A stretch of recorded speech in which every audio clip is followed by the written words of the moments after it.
Денеска разговараме за една од кралиците на есенските кралици на земјоделските производи, а тоа е тиквата. Господине така Јованов, да? Ова тиква, освен како тиква се нарекува и бананка. Па сортата е таа. Потекнува од Холандија, семето, холандска, и ја викаме бананка. Добро, дали е и сочна како банана или што е? И сочна, и блага, и сладка. Колку е цената? Цената е 40 денара на кило, така да не е таа цена некоја голема цена. Од тиква не јадеме секој ден. Има ли интерес? Има. Дали е тешка за одгледување? Кога е бербот? Па тиквата се сади исто како бостонот. Кога се сади бостонот, се сади и тиквата. Бербата е исто сега. Сега најдобро да се бере, прибидејќи малку знаеш она сака ладно на крајот, дури и слана да падне, уши побава. Добро, а дали давате совети на купувачите како да се приготви, дали како се...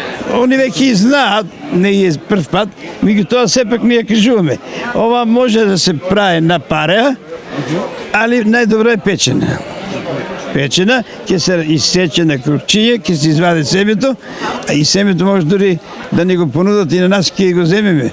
Зашто служи семето? Што се употреба? Семето ние го взимаме за повторно садење, а иначе луѓе го печат семки, како семки ги јадат, семките се корисни. Добро, таа е полезна како за есента и за зимското време.